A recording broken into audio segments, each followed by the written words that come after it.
Come on, Livingston, we're gonna go on and on and on. Together we can make it. We're gonna go on and on and on. Come on, Livingston. Knocks it through. Mullen bursting into the box. Josh Mullen. Together we can make it. Mullen's ball across, it's turned in! It's Pittman who's got it! Livingston leads! Road is long. Now can they get the ball back in? O'Brien. Lead! And Livingston have the lead! Man, you score. If we march to The full-time whistle blows and David Hayes celebrates! And the Livingston fans join in exultation. come on, Livingston. Livingston have the lead against Rangers, and they are certainly rising to a few occasions on their return to the top flight in Scotland. Hello and welcome back to Talk Livi, the podcast dedicated to everything Livingston Football Club. Delighted to be back this week alongside Andy and Ewan after I had a couple of weeks break. Couple of weeks break. I mean, you couldn't be bothered. I think you got a bit too big for your boots, Callum. You're welcome back by the red carpet because you're that big time now. Nah, I'm not having that. I've been busy and things, so moving into uni and stuff. But no, it's good to be back, of course. Coming to you by Zoom call this week, obviously due to the recent restrictions and things. So obviously bear with us. We're trying to bring you the best content as possible. Just recording over Zoom at the moment. So coming up this week, it's a busy one, full of reviews and previews. First up, we take a look back at our two Betfred Cup games. First up was that trip to Edinburgh City, followed by a home game with Alloa. We talk you through those games before taking a look back at Scotland's playoff semi-final win against Israel and our win against Slovakia on Sunday. And finally this week, we look ahead to the Kilmarnock game in a packed podcast full of reviews and previews.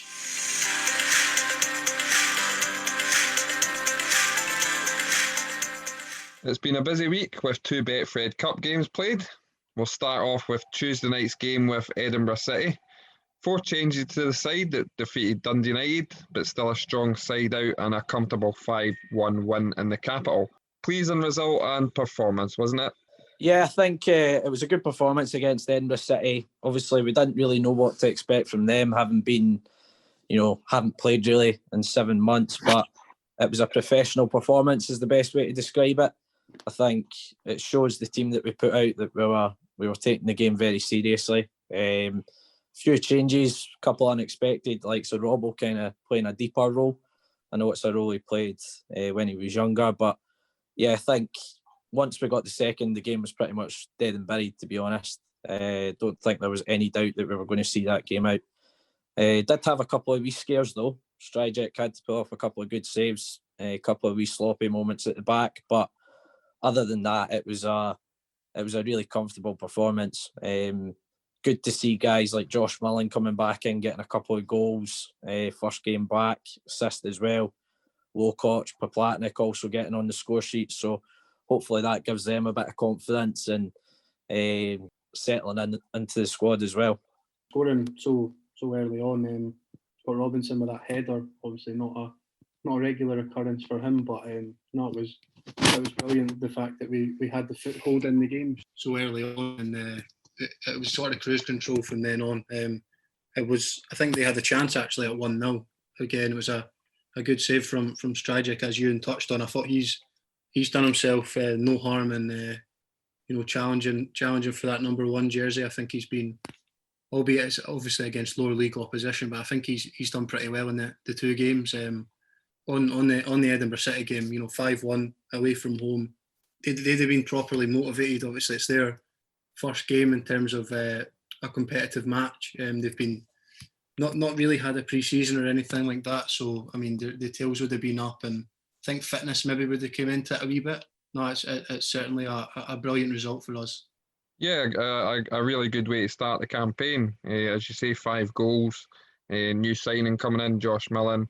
We've not really spoke about Josh Mullen, the signing yet. For me, it's a cracking signing. And we know exactly what we're going to get with Josh running up and down the wing, great delivery into the box. I think you'll be hard-pressed to find someone that can deliver a ball as good out with sort of Rangers Celtic than Josh Millen for me. Very surprised Ross County let him go. And he'll really add to the group that we've got coming in against Edinburgh City, getting his goals and his assists, exactly what we'd be looking for from him. As you kind of mentioned, you and Robbo dropping into a deeper role, I thought he was excellent.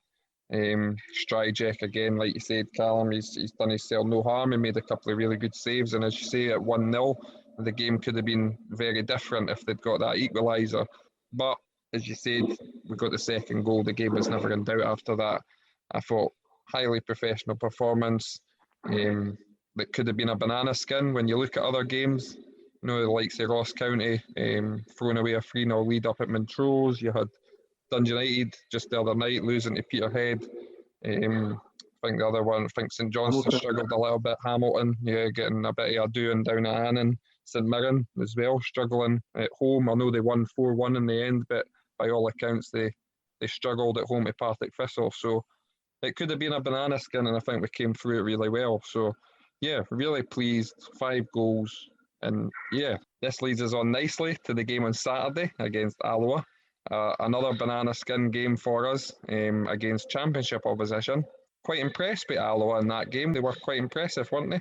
Yeah, I was really impressed with how they knocked the ball about. I mean, I kind of touched on that in the preview for the game, that they try and play a bit through the thirds. Peter Grant's got them playing some decent stuff. They were well organised, and you know it was touch and go for us for a wee spell in the game.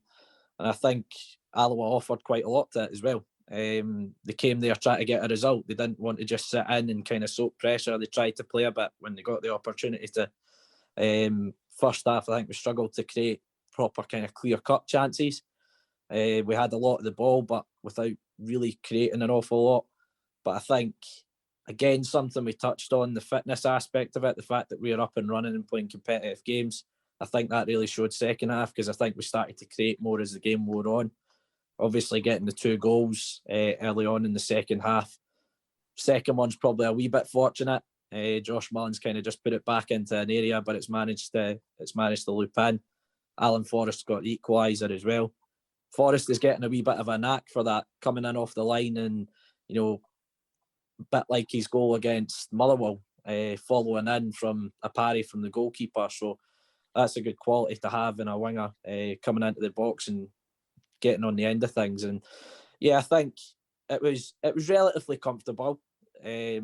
I think we did plenty to win the game. I think we deserved to win the game in terms of the chances, but I do think Alloa gave us a proper scare. Start as well for J. Manuel Thomas, who I thought was one of our standout players. I don't think, albeit he won't be at full fitness at the moment, but to come in, I think his last game is probably about March in Thailand. He's come to a new country, new league, and he was up against a couple of decent physical defenders. I thought he handled it pretty well. Some good hold-up play. Not the finished article at the moment, obviously, as I touch on with fitness and things. But I thought he again did himself no harm, and of course was involved in that first goal, cutting in from the right-hand side on his left foot, which he did on a few occasions, and it was a powerful shot. And I thought maybe he was a bit unlucky not to score at the weekend. Maybe on another day, again in the first half, he did put the ball in the back of the net, but obviously that was ruled offside. I think Sybil interfered with the goalkeeper, just strayed offside. But no, I think that's really promising from him. And just as Ewan touched on as well, we didn't play a bad side at all. I thought I was really impressed with Alloa, and they moved the ball from back to front really well and gave us a wee bit of a scare. But I think, again, as I mentioned on the Edinburgh City game, the sort of fitness and things maybe came into it, and to get the goal so early on, I think it's, I don't know, maybe 23 seconds, that rings a bell, that when we got that first goal, and then to get the second so quickly, it sort of just killed any momentum that they had. And yeah, I was impressed. Obviously in the 2 games you're disappointed not to get the clean sheets, but I can't complain. Obviously that's now 6 points from the first 6, and that's a very good start, and we look, hopefully, fingers crossed, on our way to on course to qualification as one of a seeded team. Yeah, I think the most important thing for me was coming out of these two games unscathed. There were banana skins. We've came out of them with 6 points. Highly professional performances. Yeah, we did struggle a little bit in the first half, and high praise to Alloa. I think they caused us a few problems. They were really good on the ball. I thought they were really composed on the ball, but once we got a foothold in the game, there was only one winner. When you look back at the game overall, we've created a number of good chances. 2-1, could have been 4 or 5-1 if we'd taken them. I think the other good sign is, 4 changes to the team that beat Dundee United in the Edinburgh City game. We've then made 6 changes for the Alloa game. And you look back at the 2 starting 11s, there's, quality sides we've put out. We've taken the team seriously. We've not weakened the sides at all when we've made those changes. I think Kimmy mentioned it earlier in the season in terms of the size of our squad. I think it really is a positive that going forward, there's high chance we're going to have injuries. COVID's still going about. There's a high possibility we might have players isolating. Gives me confidence going into games in the future that we've got players on standby that can come in and do a job. As you kind of mentioned, it was good to see J. Emmanuel Thomas coming in.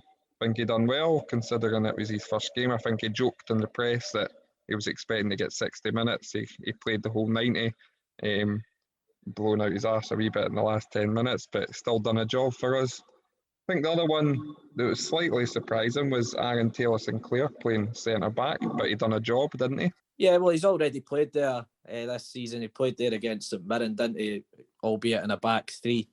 And to be fair, he didn't look too troubled. It's probably a good game to kind of give him a run in that position if it's something the management are looking at further down the line. I have to agree with both of you. I think Emmanuel Thomas had a really good debut. I think he offers something completely different to someone like Tiffany, for example, or Poplatnik. And he's already made a bit better contribution than Stokes, which is a positive. So, he's already a more effective signing there. So, but yeah, coming through 2 games unscathed, 2 professional performances, and can look forward to next month, hopefully get the job done and finish top of the group.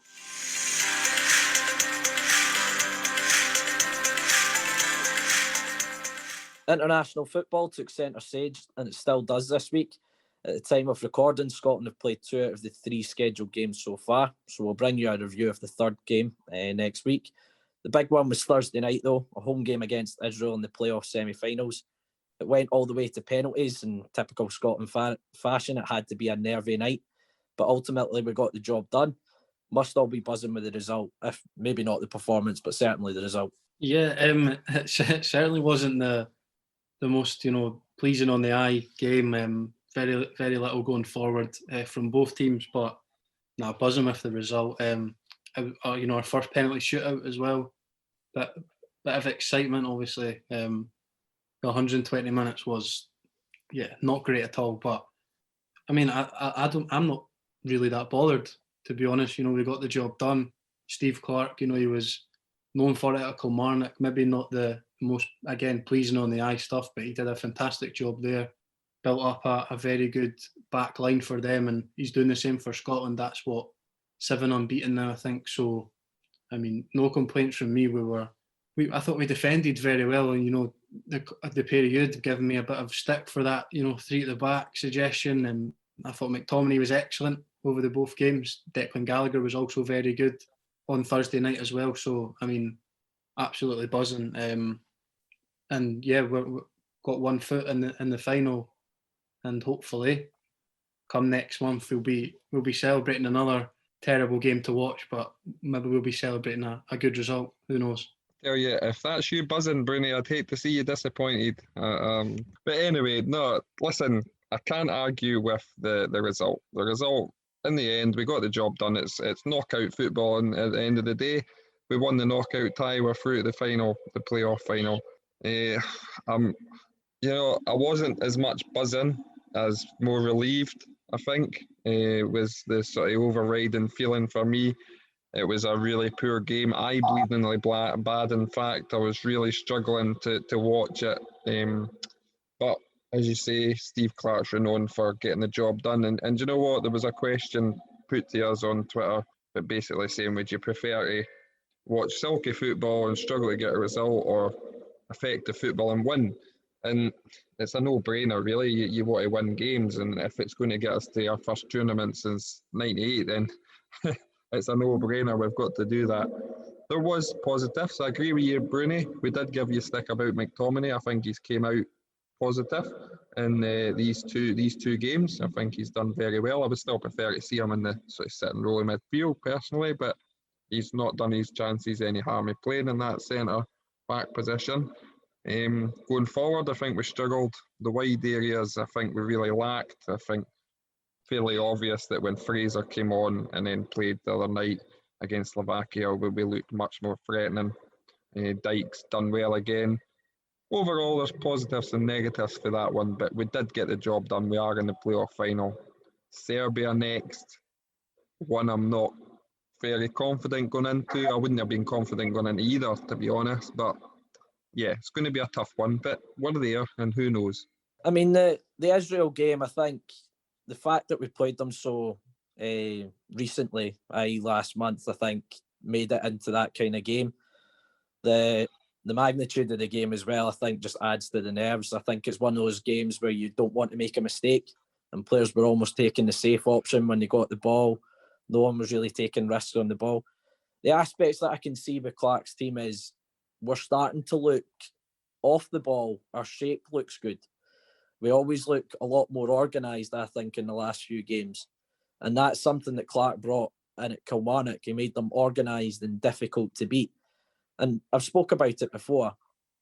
I think Scotland have needed that for a while to become a bit more difficult to beat. The next aspect of that is trying to introduce a bit more kind of patterns of play and a style of playing when we do have possession of the ball. But I think I'll agree with you, Bruni. I'll eat my words. McTominay's had a couple of good games, but I agree with you, Semple. I would much rather see him playing in midfield, personally. I think you'd get more out of him there. But Dykes, I thought, was effective. First half certainly didn't get much service. Second half. But yeah, it's a case of just getting the job done. And I think what probably hasn't helped with that one is the game's been prolonged for another 7 months, meant to be played in March. I think it's probably just added to the anticipation from everyone in the country for that game. So it just adds to the nerves of the players. But at the end of the day, that game was a knockout game. We've got the job done. But we have an incredibly difficult game next month against Serbia, who I think a lot of people were really panicking about Norway, but I think Serbia are a better team, an all-round team. They have quality kind of all over the park. I know Norway have threatening players in the forward areas, but I think Serbia are going to be a tough nut to crack. But we're in decent form in terms of results, so hopefully we can cause an upset going there. But that leads us on quite well. Next game is Sunday against Slovakia. Another home tie at Hampden Park and another win. 2 wins from 2. Unusual feeling, isn't it? Scotland's on an unbeaten run. Yeah, it is unusual, and I'm really, I don't want to come across negative nanny, all right, because it's really easy to criticise Scotland over the years for being poor and this and that and not getting results. I don't think we can read a lot into the 7 games unbeaten. I mean, you look at the fixtures we've had, they've been pretty kind. We've not played anybody of great magnitude. It's games that I would feel, looking at the fixtures during that sort of run, that we should be picking up results and not losing games. But you've got to play who's in front of you, and we've done the job. We've got wins and draws. So, like I say, I don't want to be negative. I thought we were much better against Slovakia than what we were against Israel. Maybe that was that sort of relief coming off the sort of the pressure coming off the shoulder of the players a little bit. I thought we looked far more threatening. We controlled the game. To be fair, I can't remember the last time that an international that we were running 1-0 and we looked pretty comfortable without sort of losing a goal defensively. I thought we were good again. I thought young Andy Considine coming in done a really good job for us. Fair play to him. You know, listen, all I've seen over Twitter was before the game was people criticising and after the game people sort of praising. if there's one guy, and a lot of people within football, I'll tell you this, if there's one guy that deserves it, it's Andy Considine. I don't know, but apparently he's the nicest guy you could ever meet. So it's always nice to see someone live their dreams, and he's come in and done a really good job for the country.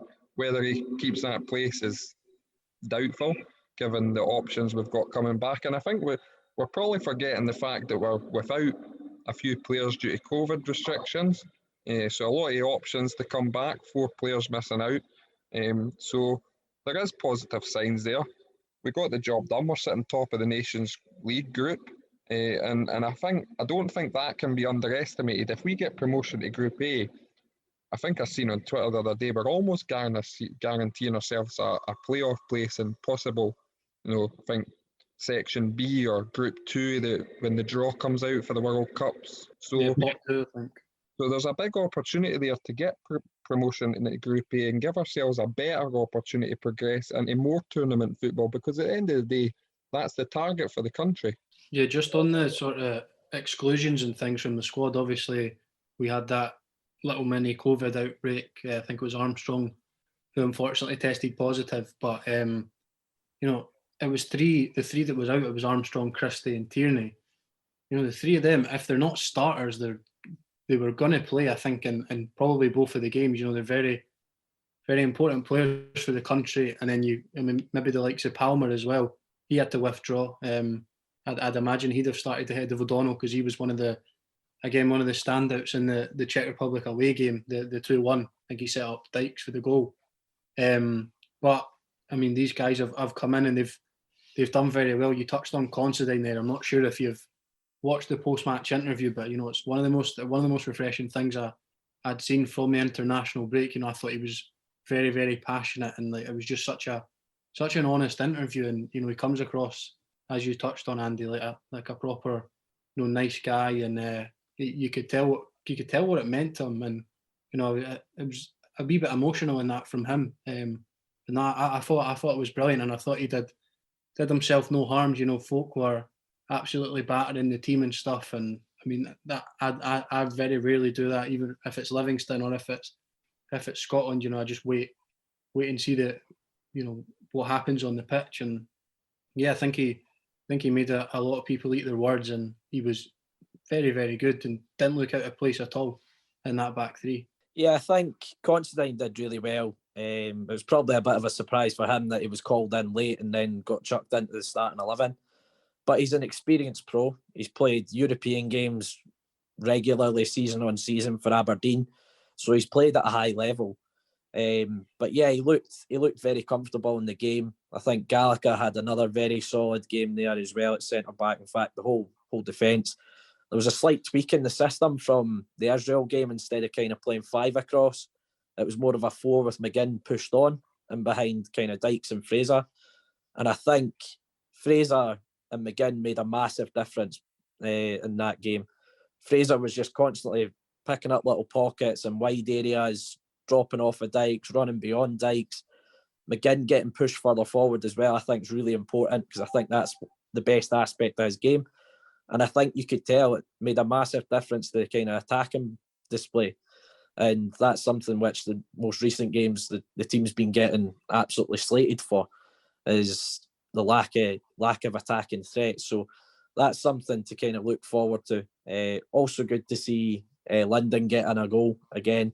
Took it really well. It was a good move all round, actually. We got more crosses into the box, both Robertson and O'Donnell. That made a big difference as well. I was really encouraged, to be honest, by the Slovakia game. I think Clark might have found a bit of a recipe now. I think he's been tinkering with the shape the last few games. Obviously, 3 at the back's been consistent, but it's more how he sets out in the middle of the park. And I think that the way we set up probably gets the best out of some of our more effective players. And hopefully we can take that on in the games next month as well.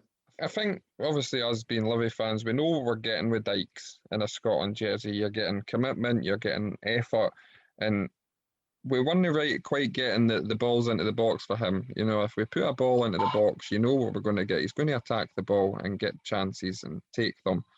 I've been one of O'Donnell's biggest critics. I think he was good against Slovakia. There's no doubt about it. I think he struggled a lot against Israel.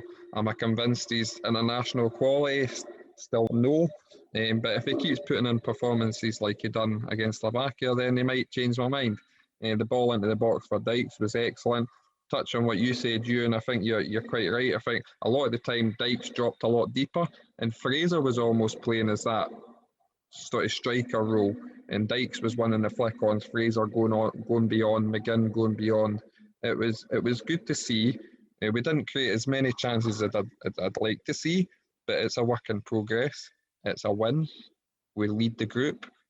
Qualification, big game. We'll quickly look into. I know we kind of done a quick preview last episode for the Czech Republic game, but we'll have a quick look at it, just really quickly, really briefly. What do you think going into that one? Is it a almost must not lose now looking at the group? I mean, I don't think a point would be a bad result. If you look at the group, I think we're sitting a point ahead of them. As I say, yeah, I would take a point. Obviously, you want to win your home games in these groups. But then if you look at it next month, we've got, again, two tough trips away to Slovakia and Israel. So a win here would be absolutely brilliant. And I think I wouldn't change too much of the team. I think he's starting, as Ewan touched on, starting to find that formation and the system that we're gonna be playing going forward. And I'm just hopeful that we keep this unbeaten run going and kick on. And it gives us, good momentum and confidence going into that game next month. Yeah, I think I said it last week. I would have taken 4 points from the two Nations League games. Obviously, targeting kind of Slovakia looked the more favourable in terms of going to win the game. Czech Republic are going to be a different animal from the last game, albeit I did see that they've named a B squad in case.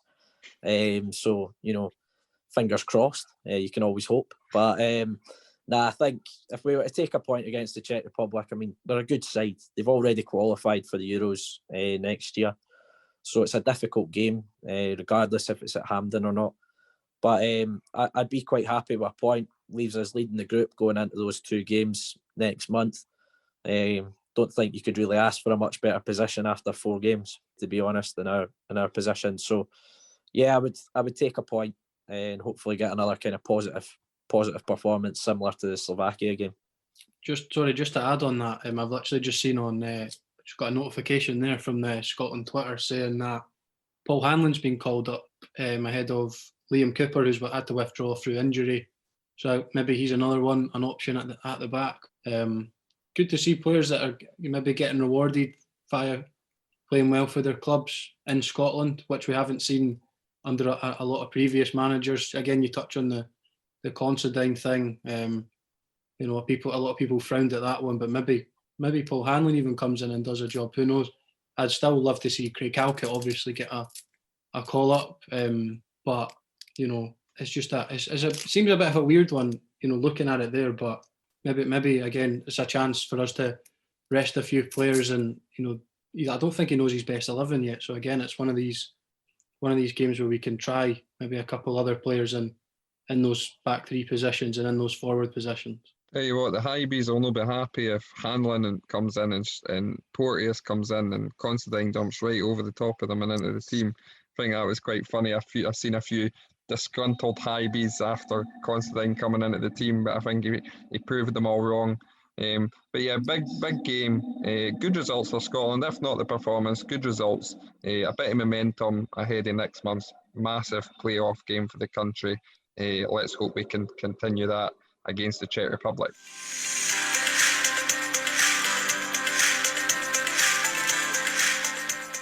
So finally, on this week's episode, we're going to take a look at our next league game, which is a home game, of course, against Alex Dyer's Kilmarnock.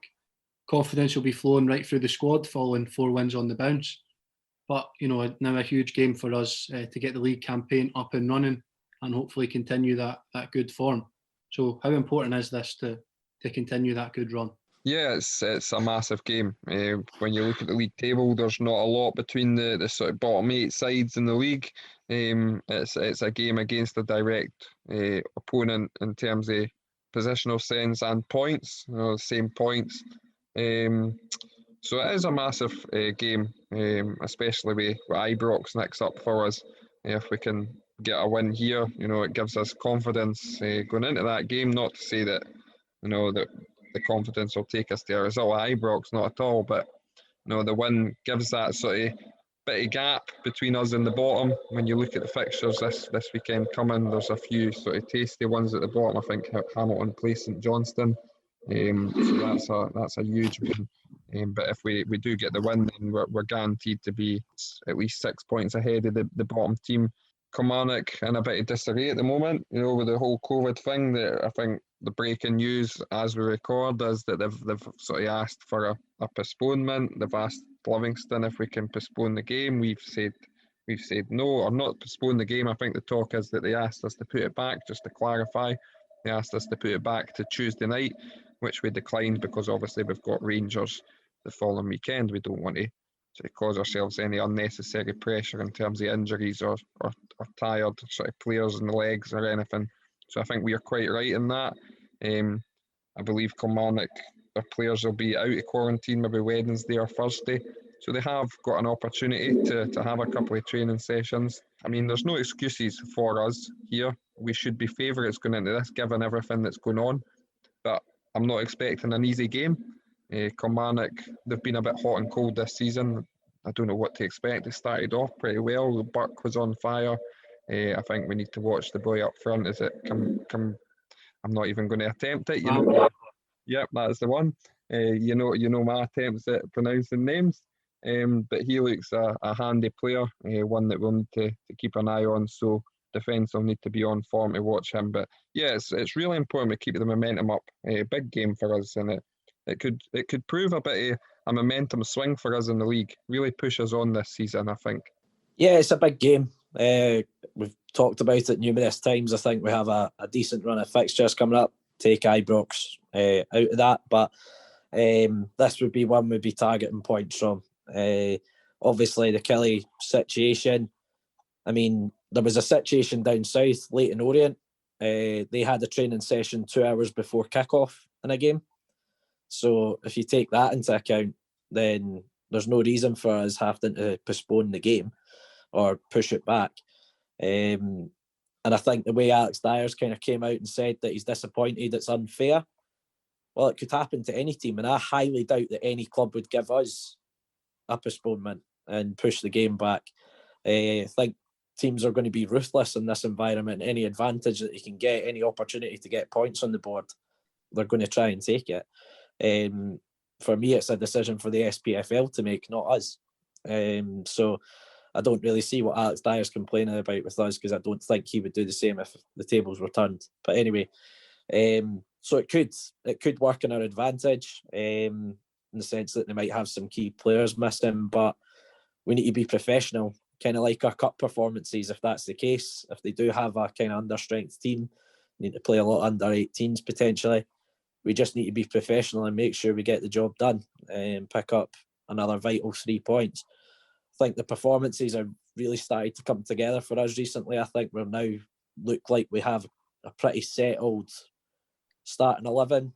I think the Gaffer and Davey now kind of have that kind of picture in their mind. But there's been some decent performances in the cup games, so again, it will give them a bit of a headache. They might want to change things, who knows? But I'm fairly confident going into this one with everything that's going on. But we can't go into it complacent, and I highly doubt the Gaffer and Davey will allow the team to be complacent. Yeah, I think it's just about continuing that form on, as I touched on. The last 2 league games, we've been absolutely, maybe not excellent, but we've been very, very good. That home game against St Johnstone 2-0, very, very comfortable. And of course, the late winner against Dundee United, which was coming, we absolutely battered them, in my opinion. Created lots and lots of chances. So it's just about playing like that. I think if we go into that, playing the exact same way and trying to create those chances, I think we'll be fine. I don't think we'll be in any bother at all. Kilmarnock are, of course, a good side. You're not going to have that plastic advantage. I don't know what if people want to call it that. I think that was disproved 2 weeks ago against Dundee United, in all honesty. But you know, it's about, again, getting back to that home form. We had a couple of blips. Hibs game, we've spoke about it on here, just wasn't us at all.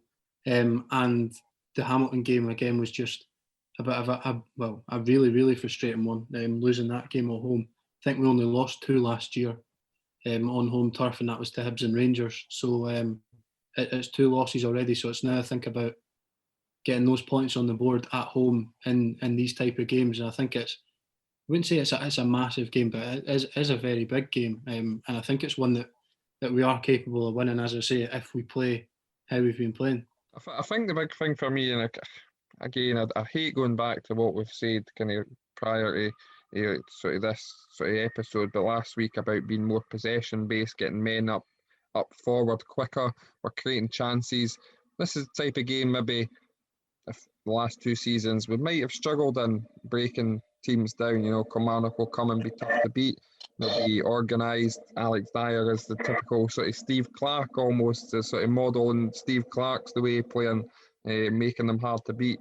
But I'm confident we're creating chances, and we're going to create chances just about every week. The way we're playing, the way we're getting players forward, we've got plenty of options for the bench. As you said, we've got a more settled sort of starting 11 in the league now. We look far more comfortable at the back. Obviously, a win. I mentioned it last week. If we win the game, we'll then be ahead of where we were last season.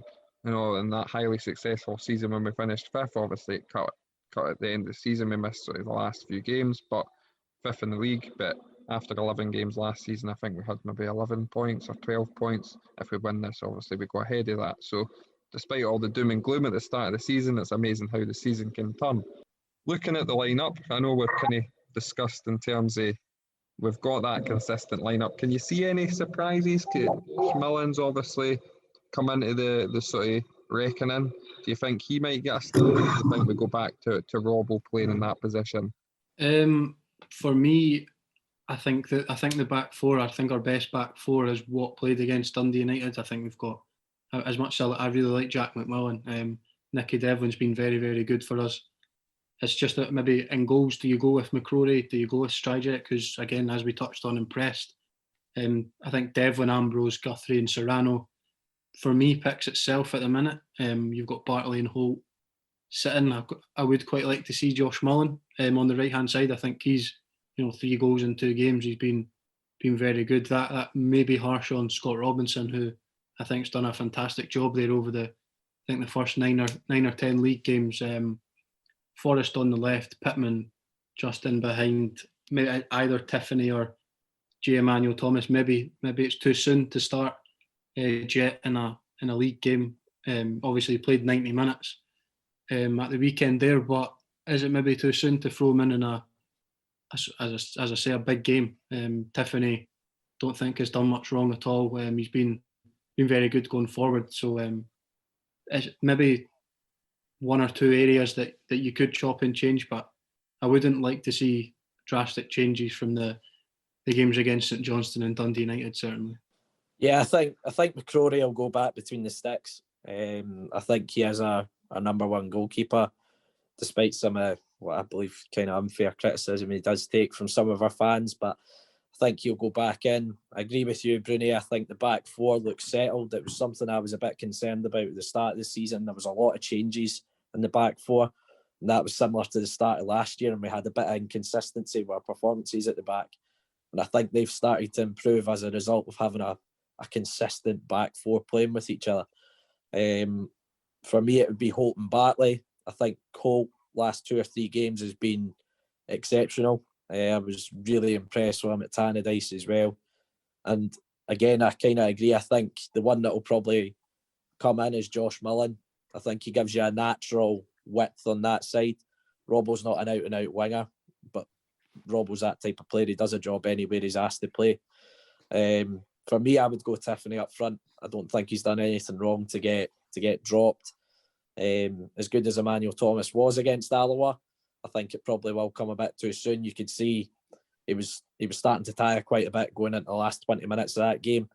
And I think, as I say, I think Tiffany's played really well. I think he's been a big part of our performances against St Johnstone and Dundee United, so I don't see why you would take him out of the team.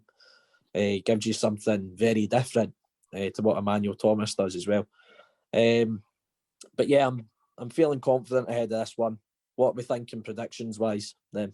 Callum, I'll let you go first because you've missed out, obviously, in giving us your predictions over the last few weeks. We've got them off the group chat, but you've not given us reasons. And this always becomes the part where you tell us a big spiel about why you're predicting it, and then it's a bit of an anticlimax. So fire on, Callum. 1-0 Livi. Why? No comment. Yeah, that's a good answer. Yeah, I'm confident with this one as well. Looking at the circumstances, the way we're playing, I'm going to go 2-0, Livi. Yeah, I'm going the same as you, Andy. 2-0. I'm not like you. I don't feel the need I have to be different with absolutely everything. I do think we'll win 2-0, and it'll be another good 3 points at home.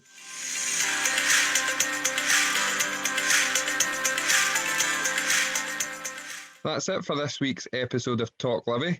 To check out all of our weekly content, go like our page on Facebook and Instagram and hit follow on our Twitter. They can all be found by searching Talk Livi. You can also find all our episodes, including this one, on all good podcast streaming sites, including iTunes and Spotify. We're also on YouTube. Search for Talk Livi and don't forget to subscribe to the channel. If none of those options suit you, all you have to do is head to our website, talklivipodcast.libsyn.com, where you'll find every single episode we've done over the last few years. So yeah, a big thank you from us again for listening and for your continued support. From myself, Andy and Ewan, hope you have a great week, and to the pair of you, I'll see you in a couple months when I can be bothered turning up again.